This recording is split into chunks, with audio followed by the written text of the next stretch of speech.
John was working in his science lab, got blasted by gamma rays. Now he's Smash Trivia John, always smashing.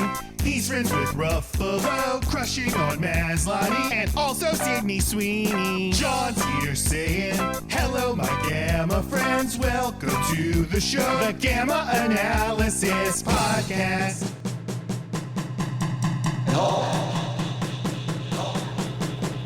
Smash.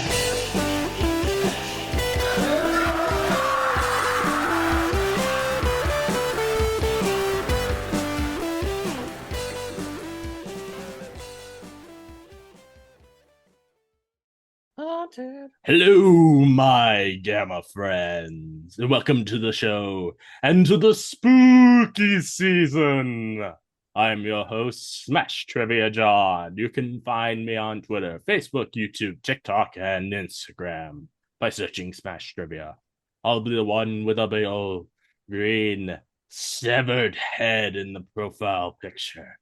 You can also check out my other podcast, Creepy and Kooky, a Wednesday Addams podcast, where my friend Loth the Librarian and I review the Wednesday TV show and all things Addams Family. This here is the Gamma Analysis. Basically, I'm going to review everything Hulk, all the movies, TV shows, and also do random other geeky films. Hope you enjoy. Smash Trivia presents the Gamma Analysis. I want to ask everyone listening, please do something for me. Please share the hell out of this podcast with all your friends. If you don't, Hulk will be angry. Now let's smash right into this episode. Today's episode is a review of the 70s Incredible Hulk, Season 2, Episode 14, titled Haunted, with Keith. How you doing, Keith? Holy shit, man. That intro, you got me like, my butthole is like puckered up behind my ears. Like, that was terrifying. I like to spookify my intro a little bit for the Halloween season. This will be my first episode of October. And I think I think things worked out pretty great. Great that the second of the two Incredible Hulk episodes that we're doing this time around ended up being one that is kind of spooky. Yeah, it's the perfect timing. We took forever to get back to doing this for exactly this reason. Oh yes, definitely. I wasn't just incredibly flaky and hard to schedule, but the fact that you had the patience to wait for me, I really appreciate it. And this episode might be in my, I wouldn't say top 5, but I would say top 5 for weirdness, because it's so different from your typical Hulk episode. This is such an interesting episode to me. One thing I find really interesting about it, just with Hulk in general, is we don't see Hulk fight anybody at all in the episode. True. There is no one to fight. If he was to beat that poor woman mercilessly, that would be really a downer for both mental health reasons. There's no one they fight. Though he does throw around some taxidermied animals. That is fun. That's like Ace Ventura, that made like waking up in a room full of taxidermy. Which that scene kind of makes me wonder like, what does time feel like for Hulk? Because could Hulk think that it was just recently when he threw that bear in season 1 and could he think that this is the same bear, or he's just continuing his fight? How did he react to the taxidermied bear? I mean, did he looked up of it, had like this not exactly scared but more of a surprised look, and then immediately threw it because it was pretty clear he saw it as this danger, or he saw all of these taxidermy animals as danger.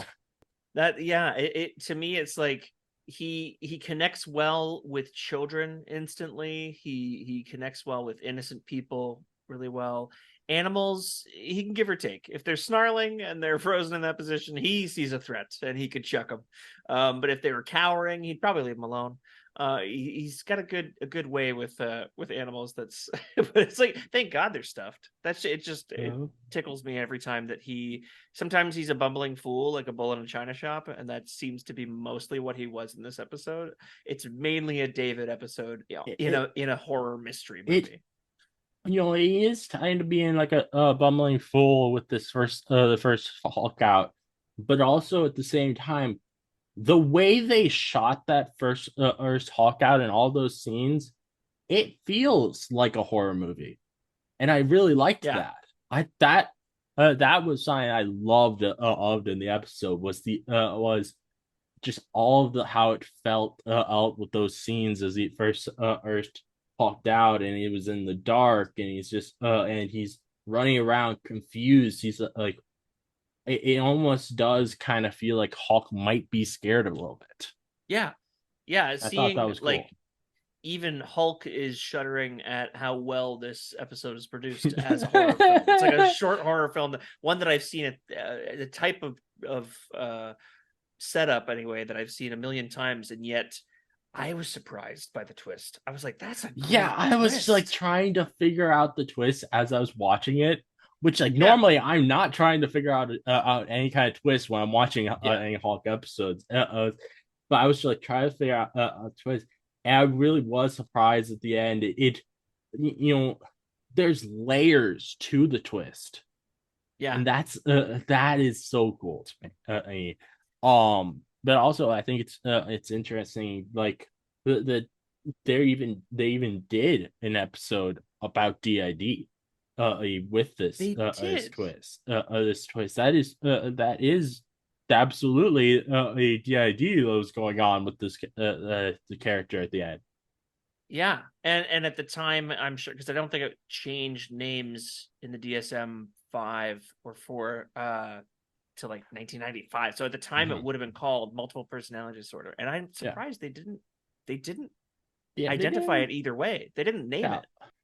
I was shocked. I was very impressed. But like it's so interesting to me. Like, not only is it multiple personalities, or multiple alters as they are referred to now, but like she also has been pretending to be someone else this whole time, as well as has this alter. Yeah, and like that that's so interesting to me. Like she pretended to be her sister because she believes her sister is treated better, but then and she also created an alter that is her sister, and out of her own guilt for this, and it is that's just like so interesting to me. I was like so surprised that they made this complex of an episode for Hulk. Yeah, it's kind of cool too. Like, there's little hints along the way, but nothing that really gives it away fully. Like, there's a moment where Bernard is a character. He makes me laugh because he shows up looking so sneaky and suspicious and like conniving, and then by about the halfway point of the episode, he just seems to completely become a different guy and be very concerned for her and well-meaning. And it's like, okay, so I was surprised I was surprised that there was no malicious intent with him. He was just. Did he become British as well by the end? Did I hear the accent change? Because his voice changed a bit. Though, one thing though with the episode that I do think is a bit of maybe a plot hole is I don't think they ever dealt with the guy, the real estate guy who's pretty clearly trying to be a villain and sell the house behind this lady's back to make a shopping mall. Well, they kind of just deal with it so easily by, I think it was that porch meeting the one night that they spend not in the house and they're at that little like bed and breakfast, and David's just he's like knitting on the porch or whatever. I don't know what he's doing, but the guy comes up to him and he essentially just tells him by the end of that conversation, I think you should leave her alone. And it's like, that's and it. he just That's all it decides to leave takes. her alone. Like, He's like, oh, I guess my like job that pretending to trick you that I'm the villain.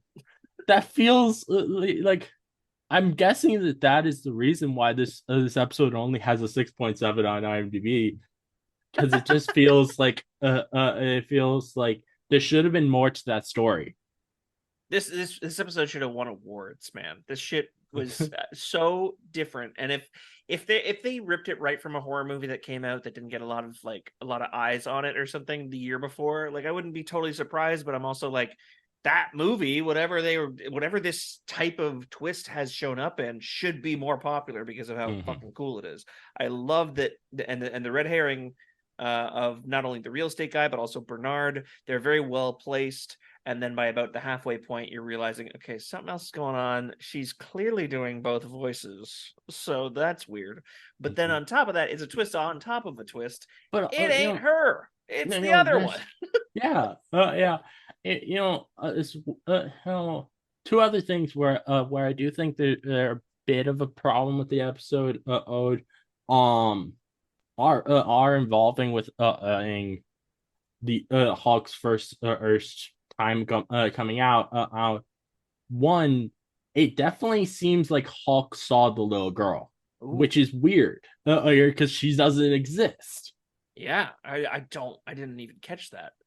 He looked out the outside as she was running past. Well, if she's running past, that's always got to be the lady, right? That's Renee. But yeah, I guess it's not Renee. But like we were seeing the scene from Hulk's perspective, so he should have been seeing Renee. Oh, that'd be fucked. And then also another thing is, I don't think they really explained how this doll was soaking wet that Hulk found. He like, even if there was so like if they explained that that doll had been thrown into the mill or whatever the water thing was the mill the old mill all those years ago, and maybe it got thrown in again in the present, but but I doubt after walking all the way back to the house, it still would have been soaking wet so much that that water just pours off of it when Hulk picks it up. Yeah, no, there's definitely inconsistencies here. This episode also, there's so many out of context laughs that could be. I kind of want to see somebody who's really good at editing make a YouTube poop about just this episode specifically, because there's moments where he's like talking to Dr. Rollins or whatever, and Dr. Rollins is so excited at the idea that he's a coin collector. He's like, oh no, I'm not here for any of that. And he's just so well, I don't know how I could help you then. And he's just so sad. But like there's these like even just David walking into the mill for the first time, looking around and going, oh, what a wonderful old place, or what a great old place. And it's like, don't walk any further. That's how she died. And there's like all these really weird moments that make it funny out of context, but they're totally serious. And Hulk destroys the house. Bernard's pissed about that. Like they just think it's all Renee's fault, or Becky, as we come to learn. But like there's so much going on in this episode, much more, and a very different genre done very well, which makes me happy. We were talking about before recording about like the actual setup of this episode of David is a mover or helping this lady move, but for some reason he just stays with her after helping her move for some random reason, and for somehow he has a car now, even though he has never had a car in the past. I assumed that it was that she didn't know how to drive the type of rental van that she was able to get. I have no idea if any of this is explained. It probably is not. But she also needed help lifting shit. What I just like is that he immediately she says, well, what do you do? And he says, well, today I'm a rider, driver, mover. Like he doesn't really have an answer for anyone asking that question, but also him saying, believe me, I'm stronger than I look. I was like, that's some good Bill Bixby shit. That's some good jokes. I But was like, I don't know why he's so easily trusted. It's just that charm. that's like, Who doesn't want their movie to stay over oh man. for like weeks at a time too? Like he's there for a while. And, Like he's got a home now. also like this is one I know like we mentioned sometimes how there's how it feels like he really doesn't actually need to leave the area at the end of the episode. This is one particularly where I'm like I think he could have stayed pretty easily. He didn't have to leave at that exact moment. The only person who saw Hulk the entire episode is Becky, and she believes it was a hallucination. Yeah, true. So she's not going to True. She tell even anybody. says, like, She's not going to tell yeah. anybody or anything. So it kind of seems to be like this would have been a safe place for him to just continue staying for a little while. Well, therein lies the other problem with not only horror movies in general of this era that this was made, but also horror movies where a female character is essentially meant to be quote unquote crazy banana pants, and to basically make her character so irritating at times that he's sitting there going, "Oh fuck, man, I gotta get out of here. They don't even know I'm the Hulk and I want to leave. Like I have three daily meals here. I have a room and board, but man, she's really on my last nerve with this whole kid's voice that she keeps doing and breaking shit at night." Like they don't portray women well in that era in horror movies specifically. They're all very, very irritating, and it's a shame because the idea is to kind of throw us off the scent of what's really going on by it being just, oh, we're gonna chalk it up to Renee's doing her old Renee things again, and it's like, yeah, that throws us off, but it's like, I want to believe her. I would like to see what the hell's really going on. But she played it really well. This actress. Oh yeah, absolutely. Like I didn't realize at first that it was her doing the child voice. Did a great job, and I wondered if she was a voice actor afterwards. I was like, what does she do? One thing I wish was the case with this episode. But this obviously it wasn't gonna be since this show never has a character development. But I think it would have been really interesting if seeing this woman who has an alter or maybe could have made David see start realizing maybe that's what Hulk is for him. That would have been cool. See, this is the thing, like any kind of continuation on any one of there's been a few where it's like, oh, if only he'd spent like a week there, make it a little bit more serialized instead of episodic, and have him spend a bit more time with one of these people, like he did, like the remember the guy who was like the football physiotherapist. Like there was some traction there as well, and there was like the horse trainer guy. Like there's a bunch of people that it would have been cool to see maybe a 5-episode arc or even just 3-episode arc. And if the show was made today, they absolutely would do that. Whereas back then it was monster of the week, problem of the week, move on to the next thing, and several shows afterwards like that.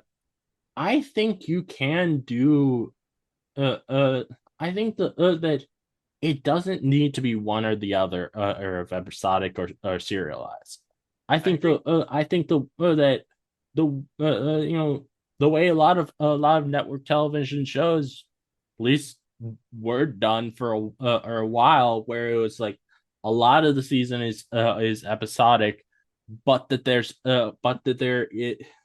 near the end of the season they would have a multiple episode arc that is serialized, and they would also be as even these villain of the week or case of the week or whatever are happening, there would still be character development happening, because there would just because you learn more about the characters as the episodes go on, and you see their relationships change, and I like this is I think that it doesn't have to be one or the other, and for a while they were doing it where it was this good mix of both, and it kind of saddens me that we've gone to mainly just serialized.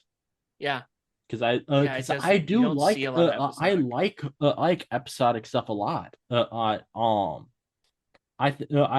like I think it's so much fun getting to see characters in just different situations, and instead of always having to focus on just one storyline.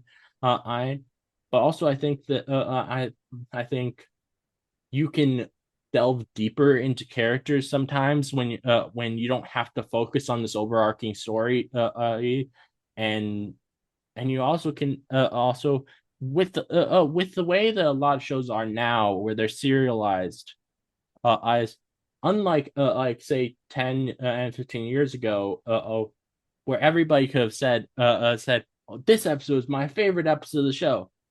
Can you really say that with a lot of the shows that come out now, that you have a favorite episode when any episode owed, you have to watch all the rest of them to understand what's going on. Yeah. Yeah, that's the tricky thing, the density of the request that you're asking, like especially like looking at the MCU, how much that comes to bite them in the ass after a while, of like everything has to be connected. And after a while everything became more and more connected. Like all the tags at the end of movies and the tags in the beginning, and like you have to have it. Never felt like anything was wrapped up and solved in the one movie. It was always just, oh, this is setting up a new thing.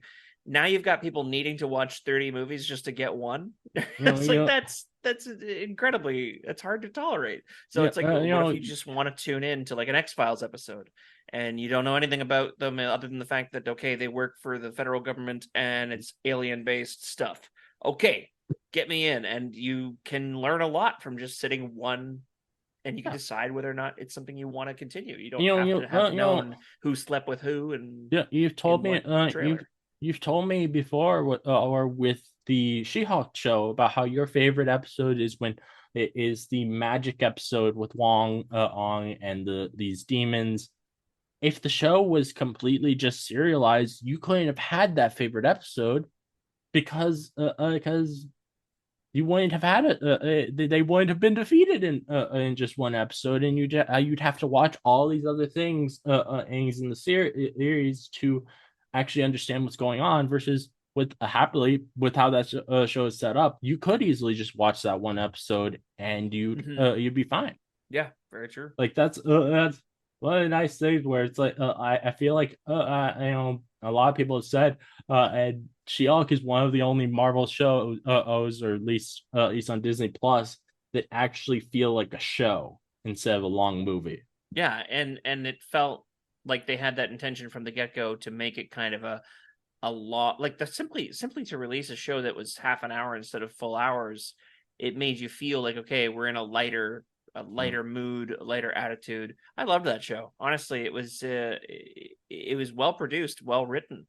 And the biggest two negatives I have against it is that the finale was a bit of a letdown, because I thought they were pivoting in a way that they were getting more serious, and it was like that was going to be the big stinger at the end of and instead they went meta, which I'm not against. It's just Disney has a way sometimes, and the MCU has a way Yeah, of sometimes hitting on things that are popular a little late. And meta humor was probably popular 5 years before She-Hulk came out. So to do a meta finale when everybody's waiting for that big hammer to drop, where okay, now the world hates her and she's finally seeing what her cousin went through. It's like, I wanted her to deal with that. I wanted her to really come to grips with that. And then the other thing I don't like, we've talked a million times about it, is the fact that they advertised Daredevil being in an episode, and it's like, why'd you do that? You no. troubled the show by doing that. Have you gone back and like binge watched the show? At Yeah. all? Yeah, my mom and I watched it I asked last spring. I asked that because like with the finale, like when I first watched it, I wasn't a big fan of it, but as I watched it more, or I like it more, the finale more and more every time I watch it. Uh, uh, um, and I think it works kind of better when or when you binge watch the show and you know that finale's coming. It and also I think it works better works better that finale, knowing that the next project after She-Hulk off for the TV shows literally did the thing that the finale was making fun of. Yeah, yeah, it was a good way to give the insider scoop and criticize the MCU even at its height, or it's slightly after height. But I don't know, it's tricky because what I was bugged by with rewatching it and binge watching it recently was the fact that I knew that nothing is on the books for her to return, and I'm pissed about that. And I'm like, oh fuck! What if she had a different finale? At this point, I don't know if we're gonna get her ever coming back. Oh yeah, when she's been one of the people to speak up about the whole Jimmy Kimmel and like cancel your subscriptions to she literally put on Instagram and cancel all the Disney stuff, and I'm like, I applaud her for doing that. Oh, she's absolutely right. But also at the same time, like that would be the final straw that she's not gonna be coming back, and that's sad. Sad. I don't know that it would be the final straw. I hope it isn't, but I really don't. I don't think they'd hold it against her. If anything, it might boost her popularity with fans of this type of stuff, and they might demand for her to come back. I know, maybe but this isn't the first time that she's called out Disney, and she called out specifically Bob Iger during the strikes, like that, and so she has been doing this for a while, and it does make me wonder if if at some point they're just gonna decide, no, we're just not gonna we're not gonna deal with bring her back anymore.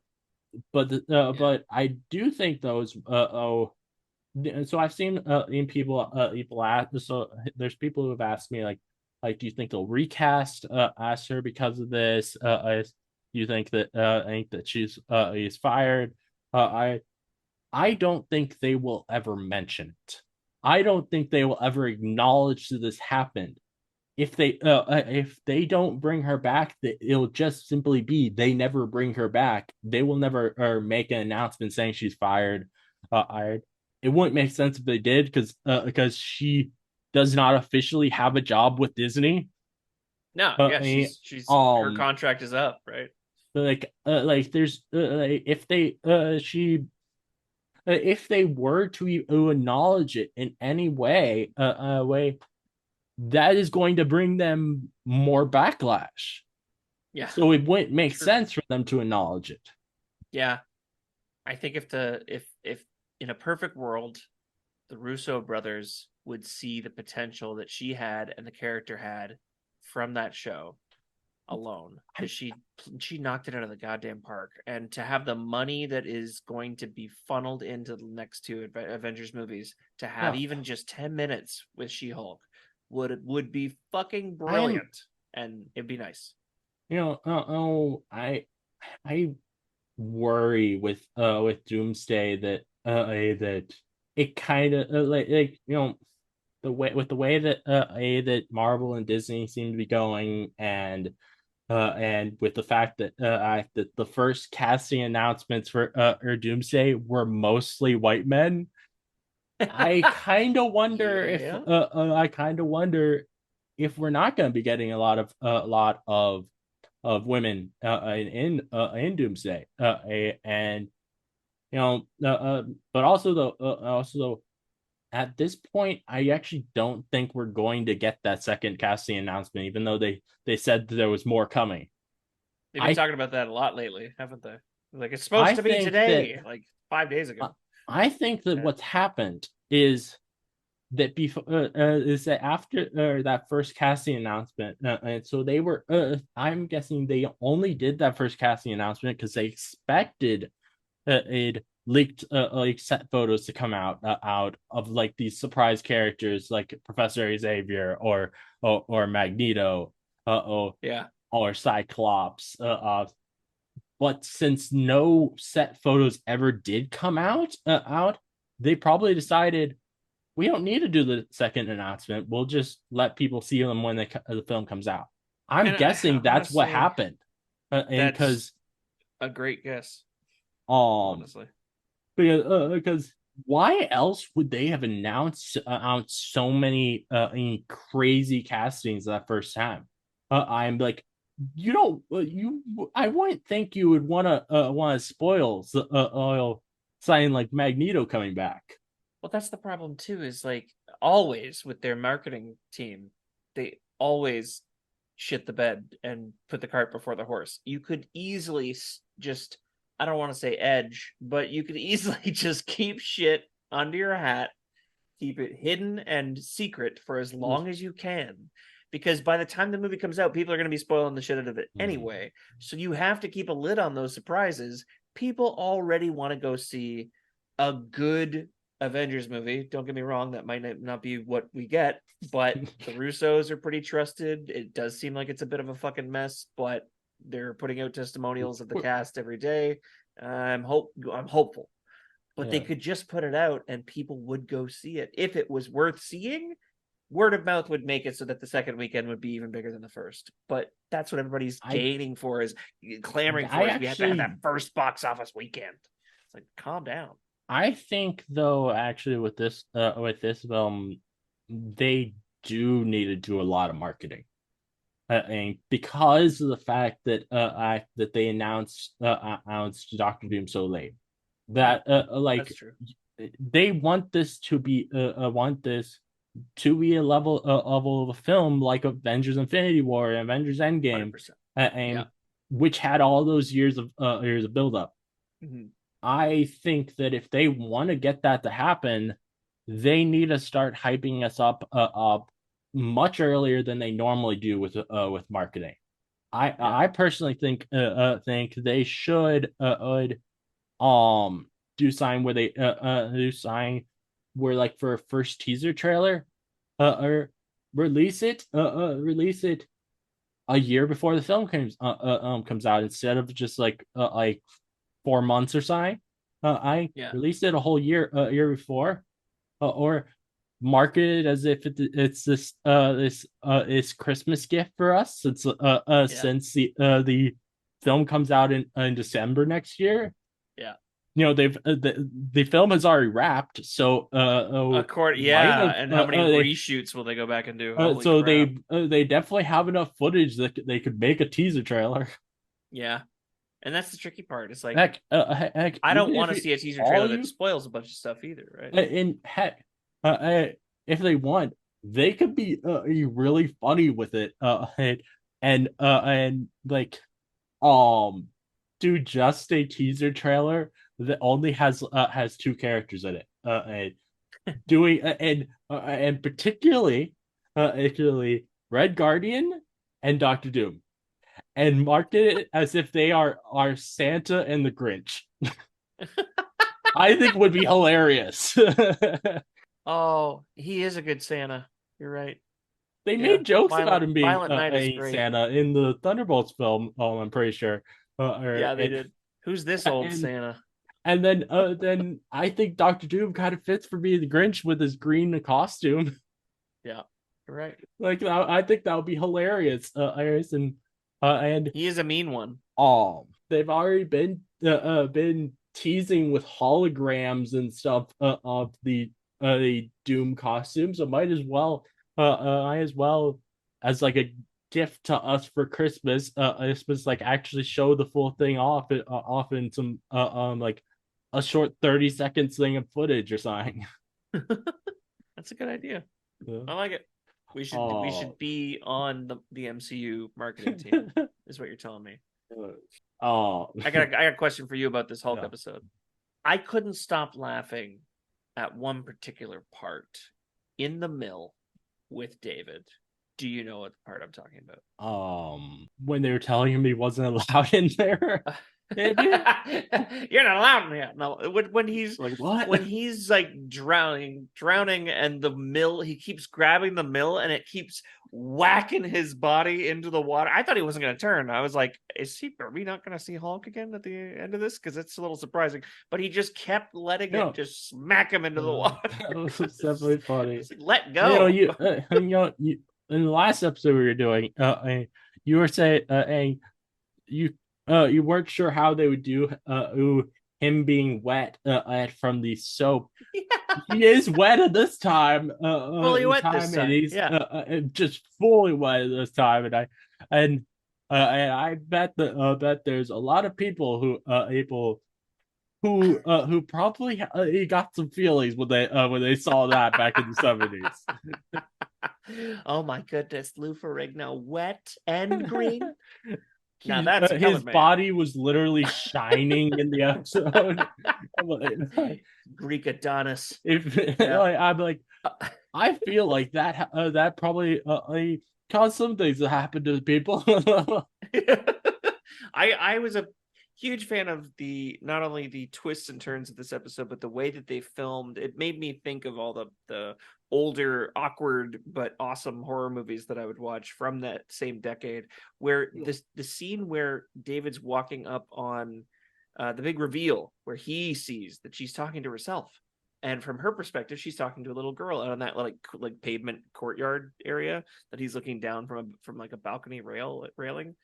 And the way they shot that was so cool for the time that it was done, and she acts the shit out of it. I was very pleasantly surprised by the big final reveal, because I was pretty sure what we were about to be shown, but the way they do it is that's the important part. So it's all so well done, and I definitely really enjoyed that. You're talking about like watching watching like older horror films from that time. If you ever want to see a horror film that it's kind of goofy, but actually kind of has a similar tone to the Hawk show, and like the way they film it and stuff. It's a film that I watched that's from 1972 called Night of the Lepus, Lepus,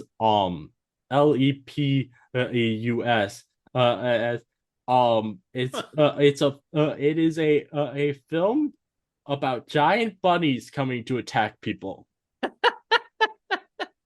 Of course it is. Of course it is.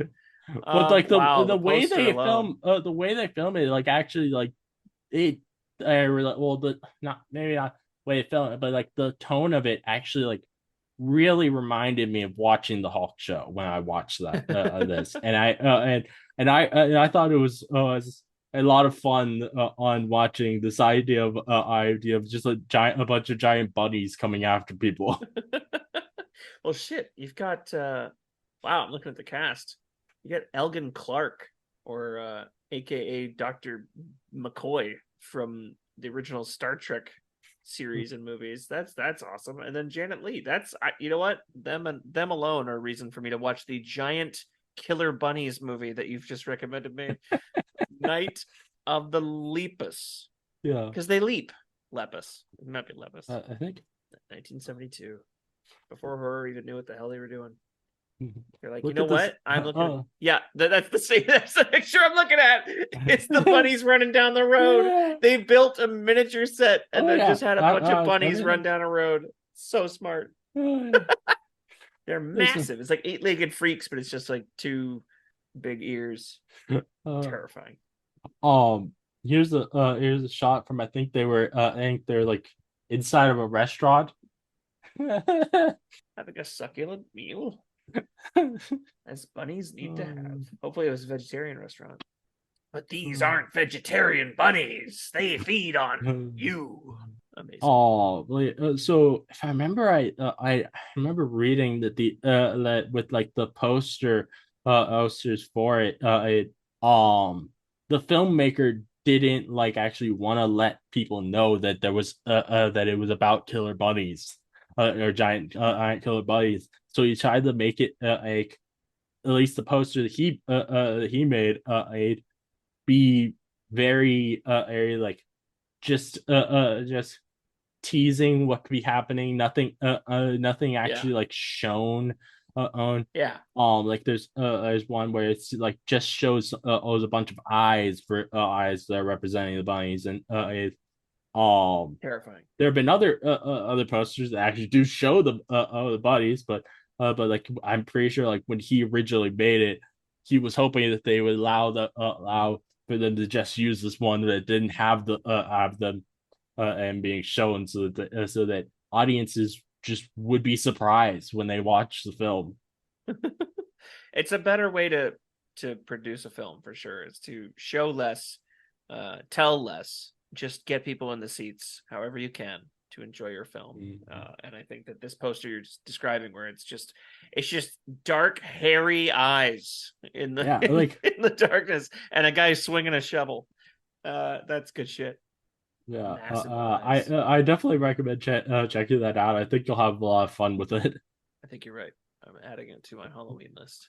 Hell yeah. Oh, so is there anything else about this episode that you would like to talk about? I think we covered it all. I think so. I love the like I say, I love that this one felt so different. I think that they did a horror genre really well for a Hulk episode. It felt like nothing we've seen with this series. And then the twist on top of that. Like if you're gonna do a horror episode, it's rare that it like you'd see like any show that does like, oh, we're gonna do a Halloween episode. They get down the tone that they want, but they don't really have like the most interesting plot. And I think that the plot being what it was by the end of this, it was just like, oh shit, I didn't see that coming. And that to me is a bigger deal for me Oh than yeah, just getting tone. it was. This episode I think was great.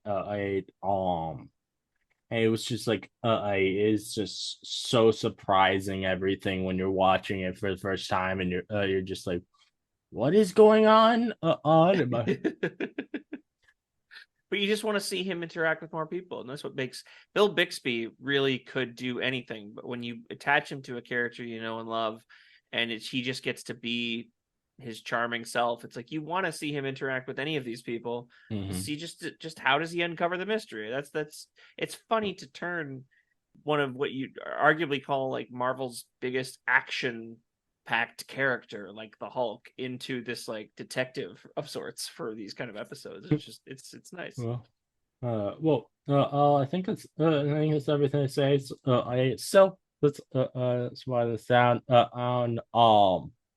and thank you everyone for listening. If you like this scale analysis, please give a 5-star review on Apple Podcasts or a 5-star rating on Spotify. Love to hear your thoughts on the episodes, so please subscribe. I uh and name more game analysis from so keep on the lookout. This again is your host, Smash Cherry John, signing off.